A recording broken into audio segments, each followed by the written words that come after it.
Bonjour, voici le chapitre 5, le passage intérieur de la crucifixion à la résurrection. Cette section approfondit le sens métaphysique de la mort et de la renaissance intérieure, expliquant comment nos désirs se réalisent par la mort symbolique dans le subconscient. Souvenez-vous que votre désir profond vient des profondeurs de votre propre esprit, vous poussant vers l'avant. Dieu vous parle à travers vos désirs fondamentaux. La voix de Dieu vous dit maintenant, élevez-vous, montez plus haut. Comme Emerson le dit, vous êtes un organe de Dieu et Dieu a besoin de vous là où vous êtes. Sinon, vous ne seriez pas ici. L'histoire de la Pâque et de la crucifixion ont exactement la même signification.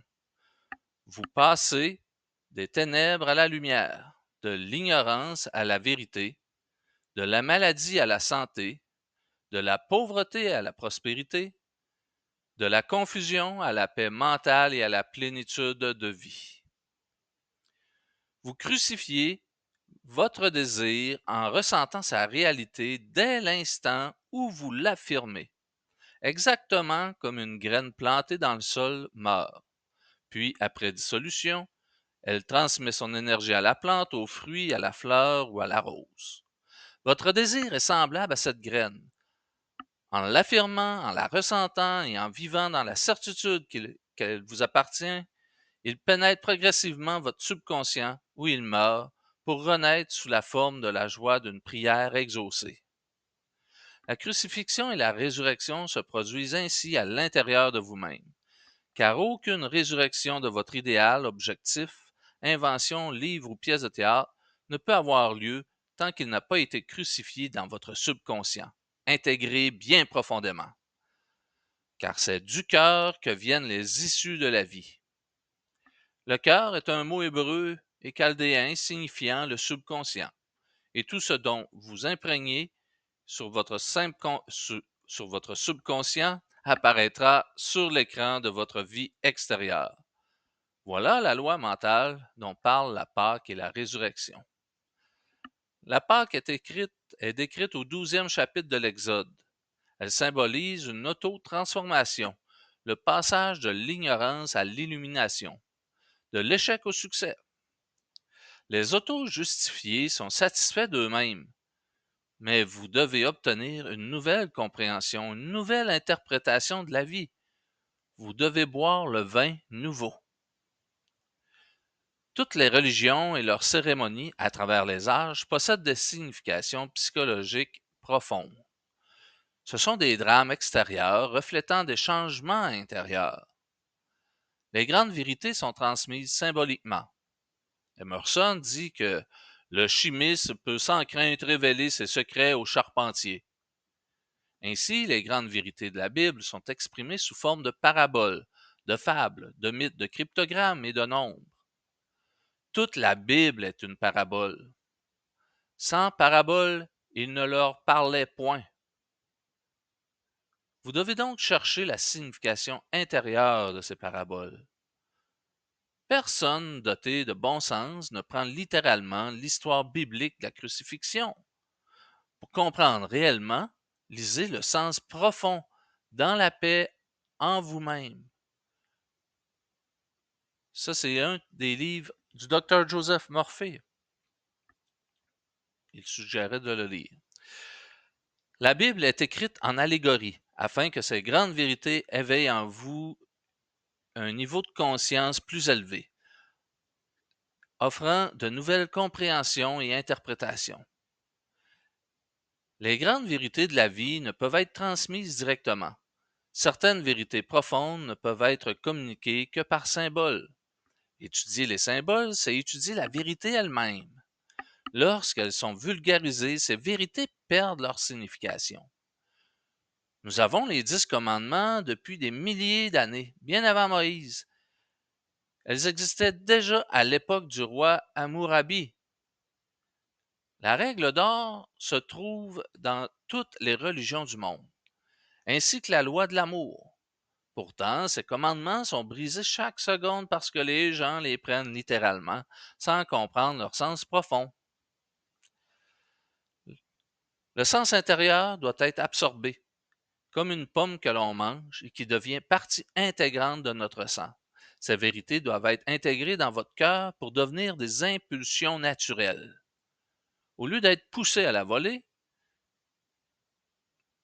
ou devrais-je dire, au lieu d'être poussé à voler, à tromper ou à frauder, vous serez poussé à faire le bien, à être honnête, sincère, aimant et bienveillant, car vous aurez incorporé et pratiqué les vérités des 10 commandements, du sermon sur la montagne et de la règle d'or. Le mystère de la crucifixion et de la résurrection est profondément spirituel. C'est une perception intérieure. Les anciens mystiques, les initiés, avaient les yeux ouverts aux vérités divines. Voilà ce qu'est réellement la Pâque dans le 12e chapitre de l'Exode. Exode signifie sortir des ténèbres pour entrer dans la lumière. Ce n'est pas un drame historique.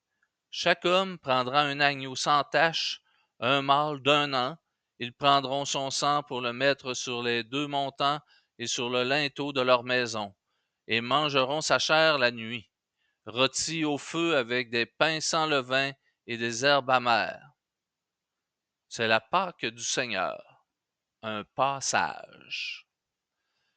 L'homme ne vit pas seulement de pain. Votre esprit a besoin d'une nourriture spirituelle.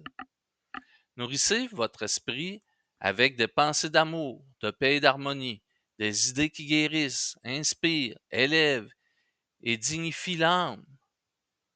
L'esprit doit être pur, exempt de rancœur, d'amertume, de jalousie et de ressentiment. Voilà ce que signifie l'agneau qui symbolise votre désir pur et innocent. Vous pouvez réaliser vos plus hauts désirs sans nuire à quiconque dans l'univers. La prière est une contemplation des vérités divines les plus élevées.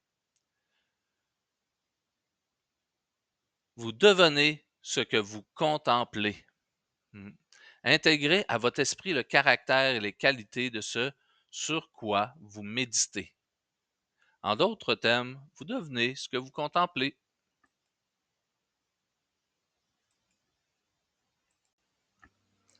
En intégrant ce message, je viens à me questionner ou à reposer mes réflexions sur ce que Melinda Kramer, la fondatrice de la science divine, a enseigné, que le mal n'existait pas.